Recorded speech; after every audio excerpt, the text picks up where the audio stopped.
passion is what drives me and the excitement of being able to do it. It's not money driven. I've learned if you put your heart into something, money will come out of it. It's really just finding things that you really enjoy doing and wanting to wake up in the morning and going off and like really putting your energy and everything you've got into it, because it always works out when you do it that way. Find the right people to work and support around you and make them not only find the right people, empower them and give them the space to do it. And those are the things that I've learned over the years that have been really, really big and powerful for me. I never would be here today without the people that I was able to bring on, get them excited about the projects that we're working on and get them to believe it and build with me. And that was a big thing. I think too many agencies try to scale too fast. I think that they need to get really good at your skill, got to get really good at your processes. You're going to have to break 3 to 5 times and break through some cycles within your business, and then you'll be ready. And I don't think a lot of people think about it that way. They just want to sprint and they want to get big and they want to delegate everything off. But the reality is, every good and great agency that I've seen in this market, the owner, the founder, whoever the person is, they're still very much hands-on in the business. Hey everyone, and welcome back to the CEO After Dark show. Today, I'm super excited to have Jimmy Kim with us. Jimmy is like an actual email marketing guru. He has been doing this for like far longer than and I guess far longer than most people in this industry. He's a 4-time founder, and he is the brains behind SendLane, the awesome podcast, the Commerce Roundtable, and a few other things that he's going to tell us today. Jimmy, thank you so much for joining. Hey George, thanks for having me here today, man. Very excited. Let's just kick things off by like, you are working on a lot of different things, right? Like, so like, what do you answer when people ask you, what are you working on today? Like, how do you start? So I tell people that I do 3 things in the world today, and the 3 things I focus on. So number 1, I am working on media. So I co-host or moderate 2 podcasts, the Send It podcast, which is a retention marketing podcast, and then something called the Awesome podcast, which stands for Agency SaaS Operator Marketer. It's a show about perspective in business, ultimately, where we brought together 4 really unique visionaries, brought them together, and we talk about all these different topics and so forth. So I do that. I've got a newsletter. I do social media, all this little stuff. So like everything that I do in the media side of things, it's really a personal branding side of things, but it's a really big fuel of driver for some of the things that I do. The second thing I do is I own an event called Commerce Roundtable. Again, very much for the community. It's not a moneymaker. It's really driven to bring the market together. And what we were able to do, which has been really interesting, and it's now the 3rd year that we're doing this thing, but we were able to bring in a mid-market and enterprise grouping, and we bring some of the coolest and biggest brands into the market to come hang out with us, because we're very educational, content focused, non-corporate like event. It's unlike any other event you've been to, because we don't treat it like a normal event. So that's what we do for the community. And the third thing, the way that I make money and the way that money is actually made for me, is we help B2B companies grow through alternative media, right? We saw that with the recent election, for example, but we basically help businesses go to market to generate and create the word of mouth in the market. What media do you focus on? Like, can you just elaborate on this? Because I think it's super interesting. Like, how do you? Yeah, so we do podcasts just like we're doing right now. We do podcast sponsorships. We do newsletters. So we have that. We have social influencers ultimately. So we have over 100 influencers under our belt that we manage and work with to go out there and create noise into the market with. And then, of course, we also do events and virtual events and webinars and live events also. So we do a little bit of everything, but we kind of think about everything outside the traditional bubble of like paid media and the more traditional methods, because we've recognized, especially in the market that I serve and play in, which is e-commerce, we don't need to use those channels because they don't actually work in this market, just because of the way the market works. It's a very social and communicative and community driven market. So we lead into that. And, that allows me to be a staple in the community of e-commerce. And, not only do I get to go talk about the things that I've learned over the last 17 years, but it's also really just being able to connect and find and create this great network that I sit behind. It's kind of crazy how true this is, because like, as far as I know, like every founder I talk to, they basically have some sort of WhatsApp group or so, like some close network of other founders. And like, they basically say like, do you know this? Like, do you know this person? Do you trust this? It's totally social and trust-based. Like, as far as I can tell, it's like 95% like that. I think it's generational. A lot of this stuff comes with the younger demographic. And, look, you look at an e-commerce founder, right, George? And you know this. Most of them, what did they do? They didn't even have a job, or they might have just graduated college often, and they're like, I have an idea, I'm going to go invent it. And the reality of is today's modern age and time can go allow you to go connect with China, connect with whoever, create the product. Marketing is easier than ever right now because of all the tools and services and agencies that are available out there. You go out there and look, you have a good product, you solve a good problem. Well, one thing leads to another. It doesn't take much to scale up to something meaningful ultimately. So what happens with that is not only does that create that level, but that generational gap of those younger generational, well, we grew up in community. We grew up in the world of networking and having friends and working together. We didn't have the traditional path, a lot of us, the same way that the traditional path of the earlier generation, right? The Gen X, for example, their generation was about going to school, going to get a class, going to get a job, leveling up. And so there was such a different market of mindset ultimately. And we're continuing to see that as we see Gen Z, Gen Alpha. I mean, it's more and more than ever. And I think this is the traditional path, as we see education being a different type of role, right? We don't learn education the same way that we used to, like our parents used to. We learn in a different way, and community seems to be the driver of that. 100%. And I think like you personally, you do have like a talent for this, right? Like from the little I know you, you're like very like personable, like you like talking to people, to bring people together almost, right? So I think it like also fits you a lot as a person to focus on that aspect. Yeah, no, I always laugh, but I was a content creator before content was cool. Like I had a Facebook fan page in 2013 with 100,000 likes, followers and likes or whatever. And I again, nothing special. I was talking about email marketing back then too. So I've been talking about email forever, for example. But yeah, man, I've been a content creator. I used to sell courses way back in my early days. I had very successful programs that I had in the market, and a lot of that has translated to a continuous learn. And I put my head down for a couple of years for things that I was working on, but the reality is this is what I like to do. I really do like educating, teaching. I believe I do a good job being able to translate really hard, complex thoughts into very simple action words, and it resonates with a lot of people. And it's a unique talent that I have, and I lean into it. How did all of this start though? Like, I mean, I know you started many years ago, and I know you've had like a bunch of different businesses, but like, what was step one for you? Man, so I if I go all the way back, and I'll take you back, and I'll just kind of give like the brief. I started my life in the car sales world, actually. So Okay. one of my personal hobbies is cars, and when I was 16 years old, I loved cars so much I went to work for a dealership, right? And one thing led to another, and I came back for college one year, and I was coming back for a summer, and I came to go get my summer job where I wanted to go wash cars for the summer, and they told me that that wasn't available this summer because they were full. So as I was leaving, the general manager pulled me aside and was like, "Hey, you've been around us for like 3 years washing cars. You probably know everything about the cars and how things work. Why don't you come inside this summer and go sell some cars?" And I said, "All right, let's do that." And that's kind of where my car sales career started. So right away, I started doing really well. I was, salesman of the month on my second month in, because my biggest thing that I learned was I would just talk to everyone, man. I would talk to the old lady, the young kid. I didn't care who I was talking to because I had no judgment or no filter, because I wasn't the seasoned sales guy.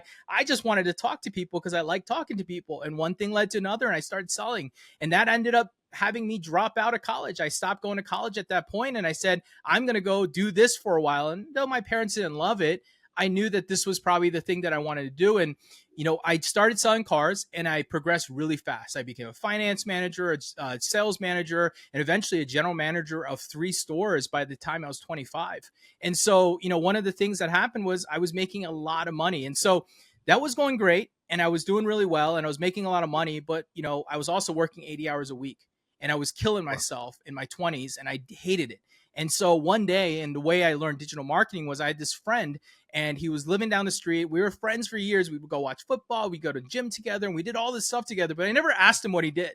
And then I turned to him and I said, "Hey, what do you do?" And he goes, "Well, I work online. I teach people things. I do PPC on Google. I'm an affiliate marketer." And he was like talking to me about all this stuff. And I was like, "That's cool." And so we started talking about things, and one thing led to another. And he was basically telling me about all the challenges he had in his business. And me, as an operator at that point in a car dealership, it wasn't that far different. Business is business at the end of the day. Humans are humans. And I said, "Look, here's the deal.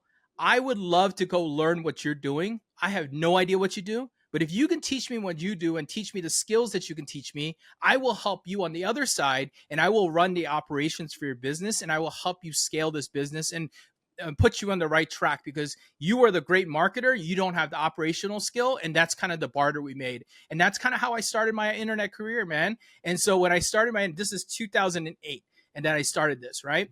And then as soon as I got in there, the cool thing about when I got in there was I started looking around and he was teaching PPC and this and that and all these different things. But the thing that gravitated to me really quickly was the email marketing side of things. And what it really was very simple. I couldn't believe that you could get people to opt into a page, be on your email list, send them an email with a link, and if they bought something, you could make money. Like the idea behind that was just fascinating to me. And it was like, wow, there's such power here. All you have to do is be able to build a list, create trust, and sell them something and make money off of it. And that's kind of where I ended up falling in love with email back in 2008. And so from that day forward, I started to figure it out and learn. And, I worked for the guy for 3 years, kind of just learning under his apprenticeship. We scaled that business to about an $11 million business. And we did a really great job, like building and growing and learning. And then in 2011, I looked at him and I said, hey, it's my time to move on, man. I want to go build this thing and I want to go do this thing. And he said, well, what are you going to do? I said, look, and this is, we talked about this in the pre-show, but like, I was like, there's a lot of people who want to learn what I know and what people want to do. So I'm going to go teach it and go educate people and go continue to do it myself and basically show people behind the scenes what I'm doing. And I became a content creator ultimately. And I was selling courses, I was doing coaching, I was doing webinars, I was doing all this stuff, basically doing that while building my list and building my email list. In fact, I was in 4 or 5 different niches. I was selling, I had all these giant email lists and it was a lot of fun. And that's kind of where I first started. And then that led me into e-commerce. So the story of my e-commerce, how I ended up in e-commerce was really funny is that I was doing really well. And a friend of mine called me one day and said, hey, Jimmy, and this is like 2012. He said, I need $50,000. I've got this PO from this retailer. I want to fill it. I created this new direct to consumer line of product, this, cut and sew clothing that people want to buy. And I need 50 grand to fulfill this order. Can you let me borrow it? I said, sure, man, here you go. I let him borrow 50 grand. And then it was a couple months later, I came back into his store. He had a retail physical store. And I said, hey, man, how did it go? And he was like, oh, dude, we sold out. It was great. Everyone loved it. We're making a new stock of order. I said, great, man. So where'd you sell it? And he was like, well, I sold in retail and I sold it to the wholesale and retail. And I said, well, how did you do online? And he was like, I don't do an online store. And that was like kind of the moment I was like, all right, dude, let's make a deal. I will come and start your online store from scratch and I'll come build this thing. And you continue to focus on product and design and retail and wholesale, and I'll stay focused there. And then what was cool about that was we took the next 3-4 years of our lives and we basically transferred it from this retail, a wholesale organization to a full direct to consumer organization. We went from a small 1,000-foot little office building to a 10,000 square foot warehouse. And we started to scale this business and we scaled it to about $10-11 million annually through direct to consumer and completely bootstrapped back then, just using basically word of mouth, Facebook ads. We were early Instagram, early influencer things that we learned really early on before we knew what we were actually doing there. And that's kind of what we did. And then at the same time, and this is where, I'm a crazy entrepreneur. At the same time, my other business, the content creator business, George, what was really interesting was I was selling content and courses and teaching people, but I learned really quickly people didn't know how to do it. They would listen, they would understand, but they were stuck in the technical sense, in the different things that they needed to take action. And at that time, I developed, what was it? Back then, it was Odesk or whatever it was called. And now it's Upwork, I think. But basically, I realized that you can go hire developers and they could go build those little products for you. And so that's when I first learned my first inkling in software, and software came into my life. And I was like, hey, if I tell this guy, what I want and how I want it and draw some mock-ups, can he develop these simple things? And they weren't like complex tools, man. They were like simple things like do this, creates this action result. And I was like, okay, can I sell this? And then I went off and sold it. And I would sell these things for a one-time price for like 30, $20, and people would buy it. And I would be able to sell it to my students. And that's when I learned about the funnel, right? I sell people this, I bring the creator in, and I'm going to sell them my course. I'm going to sell them my software. And I basically started selling this stuff, and it became really cool. And then this is where the SendLane story comes in all at the same time, because during all this time this is happening, we had a need. We needed email. We loved email. I loved email. I wanted to scale email, but the tools that were out there weren't doing the things I wanted to do. This is like 2013, right? This is pre Clavio, pre a lot of things that weren't even in the market at this time. And I was like, what can we do? And again, I said to my guys, I said, hey, I know how to build software. Let me go off and hire some people and we'll go build our own little software out. And that's the day Sendlane was born. It was never intended to be an external product. It was an internal product. And I said, let me go build exactly what we needed to do, how we wanted to do it, and let's just go build something. And so we invested money and started building this little software while we were scaling these other businesses that were making us money. And we were just putting money into this back-end software that made us money. So that was my story until 2017. And then 2017, I had multiple things happen. One, someone came and offered me a lot of money for my software and content company. And I said, okay, I'll take the money. Why not? Like, let's sell it. And I ended up selling it, did pretty well there. And then at the same time in my e-commerce store, we had scaled to past $10 million. And my partner and I started having some disagreements. And the reality was I was a capitalist. He was a creative. He thought I was making it uncool to go out to the market and selling it on Facebook ads and different places because he thought that the advertising was making the brand uncool. It's a clothing fashion company, right? So we were having arguments and I said, look, dude, the best thing we can do is split up. You continue to run if you want to continue to run on this thing. I'm going to move on. I've got other aspirations and dreams that I want to go chase after, and let's go chase after that. So in 2017, we broke apart and I looked around and I said, what can I do next? And that's the day Sendlane was actually born, because I actually looked around and said, well, we built this tool. We sent billions of emails over the last 4 years. Why can't I go do this for other people? And so I decided to go build Sendlane at 2017. Now, the story of Sendlane was one of those fun ones where everything I thought would be easier was way harder than ever expected. Software was not, a big scale software was very much challenging. We actually had to go raise money in 2018 for a little seed fund to go help us build this platform. And I thought, oh, I'll build this platform. We'll be ready to go launch in a year. 3 years later, that's how long it took. We finally launched in 2021. So like that's how long it took us from 2017, 2018, and then 3 years later, built and launched the software in 2021, hit the market. Over the next 24 months or so, roughly, we scaled that business north of $10 million ARR. We raised some fundraising along the way. And last year, earlier last year, I decided to part ways and move on from that project as well. And, Sendlane continues to exist, but I went off to go build what I'm building today because I got bored, frankly, of a lot of the things that I was doing, and it wasn't keeping me happy the way I wanted to. So that's the story, man, from car washing to multiple businesses that I've created, ultimately to finding myself here today and doing the things that I kind of was doing back in 2011, but in a new modern way.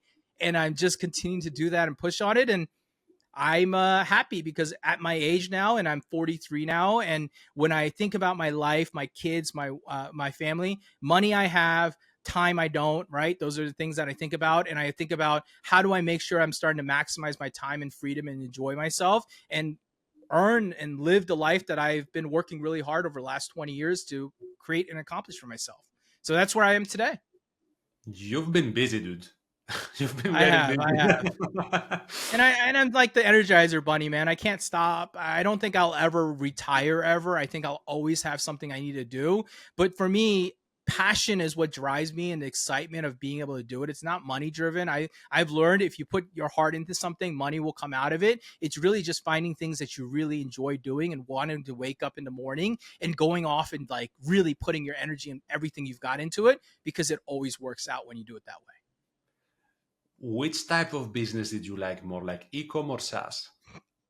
Man, they both have their ups and downs. Look, e-commerce is fun because it was like small morphine hits, right? A little sale would happen. You get an influencer to do something. Your ad would work. They were like little morphine hits. SaaS is a company of patience. It takes a lot of time to wait, a lot of time to do something. But when we hit that rocket ship scale at one point in the business, it was an incredible euphoric experience. But the one thing I'll tell you, regardless of either one of those businesses, the one thing I'll tell you is this, and I heard this from a mentor. I never really understood this, but it's something that I've really, really, really embraced.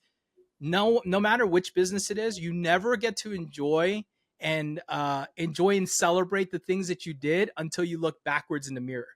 And what I mean by that is you as an entrepreneur are too worried often to work into the future and think about what's coming next, that you often fail to celebrate and enjoy the moments that you have. So for me, it's the same answer. I look back at both those businesses. We did some crazy things, right? Like in my e-commerce business, we had the craziest influencers that promoted for us, not because we paid for them, because before influencer marketing was even a thing, they just liked our clothes, right? So we had like Justin Bieber and DJ Tiesto and, like Chris Brown and Jamie Foxx, all these people. I mean, there's music videos, old music videos of people wearing our stuff. We didn't pay for it. They were in there, right? And I didn't even realize how powerful what we did ultimately back then was. Or I look at the SaaS company, I look at the growth and finding our way. And you know this as much as everyone probably listening. Like I was fighting a Goliath, right? I was fighting the big Clavio in the market. And I was too stupid, to be honest, to understand how much of a challenge that was. But that naiveness is what made me go charge after them, because I thought I could go do anything,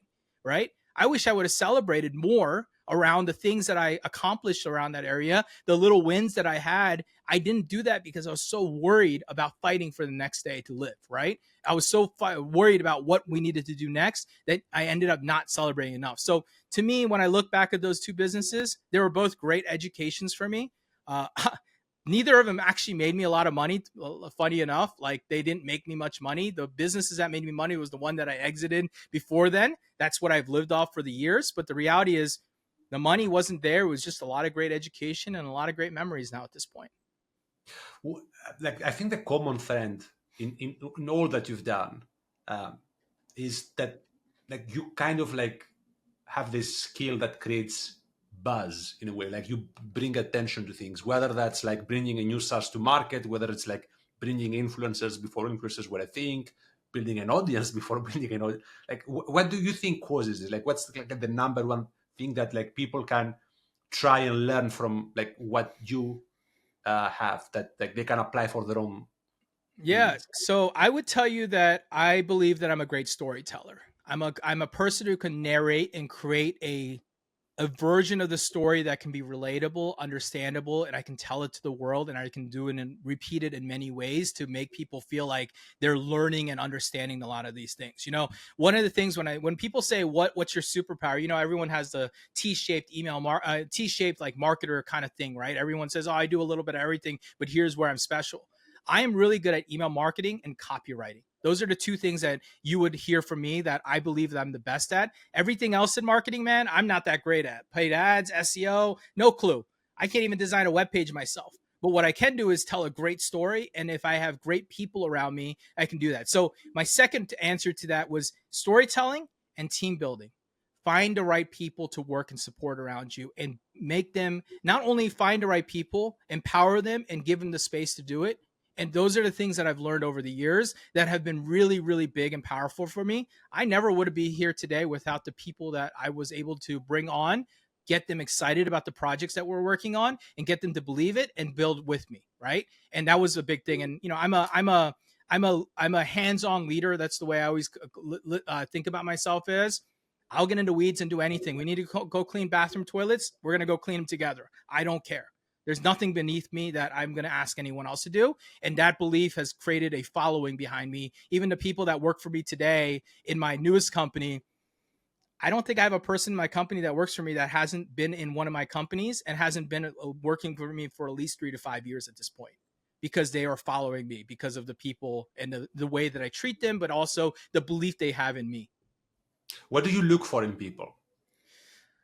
Dude, I look for people who are, and this is probably not always the best trait that I look for, but I look for people who are hungry, man. I look for people who want and desire and have a fire behind their eye, a chip on their shoulder. I want people who have a reason to be here, not because they just want to get a job, but I want them to have a chip on their shoulder or a fire behind them that just tells them, I need to win at this job. I need to do really great because it's going to help me propel.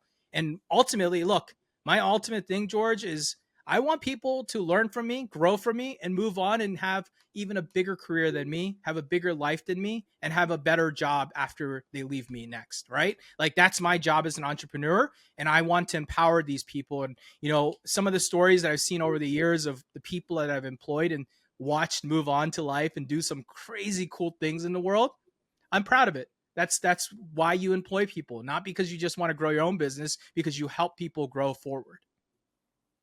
I can relate to that. Like when I before I started my own company, like my back then, like my old boss, like when I told them that I'm gonna do something of my own, he told me that like I would be the last person to prevent somebody from starting their own business, and like that really resonated with me, and I've been living with this since. Like, and I always try to like kind of like nurture people, not just in terms of the work they do, but also in terms of them becoming entrepreneurial and like seeing opportunities and like figuring out how to do things. Yeah, not everyone's entrepreneurial, but at least giving them more skills, right? Like giving them real skills that I believe are better than what they might get in a traditional environment. That's all I really want to do, and I give people space. I mean, the biggest thing I do is I'm very patient with people, and I also give them the space to go learn and go and try. It's worked well for me, and it's also bit me in the butt, right? You've had some bad ones too, but you can't, just like everything else, you don't remember the bad ones. You just focus on the good stories that you have, and living in a state of optimism and trying to believe in the best of people. That's the best you can do in this world today. A lot of the people that are tuning into this are like from the e-com industry, like broadly, from like there might be agency people, brand people, etc. Like, what do you see in the industry at the moment? Like, what are like some trends maybe that you see, like, or any like advice that you would have for people? You know, if you're thinking about that world, and I think about this quite often because I kind of live in that world a little bit, but I also have a lot of friends in there. It's a hard age, it's a hard world to live in, and it takes time. I think a lot of people are trying to sprint before they've walked. They're sprinting before they've run, and they need to take it slow and do really well for the clients that you have today, and not only focus on the newest and the brightest and shiny stars and chasing new clients and business. I think too many agencies try to scale too fast. For example, I think that they need to get really good at your skill, got to get really good at your processes. You're going to have to break 3 to 5 times and break through some cycles within your business, and then you'll be ready. And I don't think a lot of people think about it that way. They just want to sprint and they want to get big and they want to delegate everything off. But the reality is, dude, like every good and great agency that I've seen in this market, the owner, the founder, whoever the person is, they're still very much hands on in the business. The ones that aren't are not. When they're not hands on in the business, they're not sitting there executing, working, strategizing, and doing something. They fail. And the second thing is they try to expand too vertically too far. You're an email marketing agency. Oh, let me go add SEO. Let me go add CRO. Let me go add website design. Man, when I see people do that, it never works out very well because an agency is only as good as the specialization they have. And often people try to over specialize. And the last thing here is education, man. Just because you're an agency doesn't mean that you aren't you aren't supposed to be a student of the game. You should be educating and learning and growing. Just because you think you know a lot doesn't mean you know a lot. I learn every day from other people, and I believe that that's what makes me great, is that I'm very humble and I'm open to learning because I believe that everyone has different skill sets and opportunities, and it's going to allow me to be better at who I am as a person. And I don't come in with an ego where I'm like, oh, well, I already know how to do that because I do this great thing for this someone. Guess what? There's always something to learn in the market. There's always someone better than you. And if you really believe in that, it creates a mentality where you're able to go out and grow. So that's probably the advice that I give somebody that's listening to this pod. And by the way, speaking of education, I believe you've launched like a new program that's like pretty detailed and goes very much in depth. Like, do you want to like say a few words about this and where people can find it so that like in Yeah, case some. absolutely. So I actually we just this is our latest part of the project of our media company. It's called Ecom Email Certified. It's a two-part thing. One, it's a certification course. It's a 25-hour, 175 module, basically end-to-end retention from AI to deliverability to email to campaigns, automations, all that good stuff. And then the second part that we're launching behind the scenes is our community, actually, because we wanted to bring people together. But we're not doing a free community, George. This is big for people to hear this. It's a paid community. It's for brands, agencies, and we want to bring people in. It's not very expensive. It's $100, but the idea is we want people with skin in the game, and we want people to come in and connect with each other because we don't believe there's a good centralized community for retention marketers in this market. So we wanted to build that. So that is our newest and latest project. As we're shooting this pod here, we just started to get it out into the market, and we've got a good amount of people already in there, but we're going to start pushing on it a lot more. And it's been a passion project of mine, not only because I've done this multiple times, but also secondly, I believe the education is kind of stagnant in this market. There isn't a lot of new age information. A lot of the courses are 2020, 2015 courses, and they're not of the newest caliber. And there's so much changing, especially in the AI side of things and deliverability. Those are the two skills I think that every retention marketer should be paying attention to: deliverability in 2025 and learning how to leverage AI in 2025 and beyond. And just to stay a little bit on the paid community aspect, I just like want to share my take on this, because I mean I've been part of a bunch of different communities over the years. Paid is better because paid means that people that are actually entering have a certain threshold, right? Like it's not like that everybody literally just enters and flouts Correct. the conversation. And if you can't pay $100 a month, probably like you have bigger problems to solve at this point. That is correct. That's my honest take. So highly recommend that you guys look into this in case you are interested in retention. And by the way, deliverability has been a very, very much evolving thing, like over the last few months, or like even year, I guess, at this point. Like any like tips top of mind about deliverability for people? Yeah, deliverability has become, and as a deliverability guy and as someone who built his own network, like it makes me happy that this is becoming a topic that people care about, because I think that people should care about, because I always cared about it. But if I'm talking about modern deliverability, the number one thing that I can give somebody today on advice is very simple. Stop looking at your top line metrics. And what I'm talking about is stop looking at what did my overall open rates did, what did my overall click rates do, what did all these things do. Drill down one layer deeper. The biggest unlock for most people right now is when you drill down one layer deeper and look at your top level domains like your Googles and your Verizons and your Hotmails or Microsofts, and you start looking at those individual metrics, you're going to start uncovering something pretty unique, because a lot of people actually have a problem in one of those segments. They're just not aware because the overall metrics are masking them. So if I'm giving one piece of advice, drill down one layer.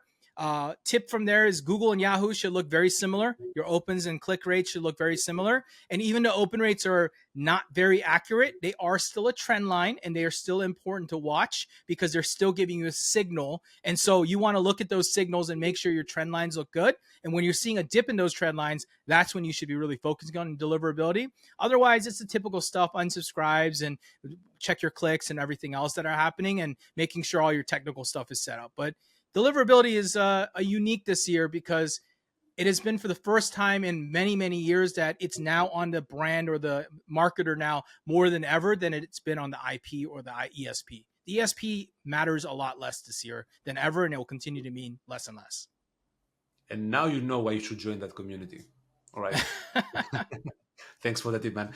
Yeah. What's next for you? Like what are you looking forward to, like this year? Like what are you gonna do this year? Yeah. So my last element of my 2025 plan that is not public yet is I am building a software, because what kind of person would I be if I didn't build something? Because I love software. So I'm building another software for retention marketers. I don't want to talk about it too much because it'll get ripped off pretty quickly if people start talking about it. But it will be something that people will be able to use and add to their stack and make money. And we'll have probably a 10x ROI guarantee on it. It's not gray. It's just leveraging the data and leveraging old mindset around RFM and being able to automate that for people.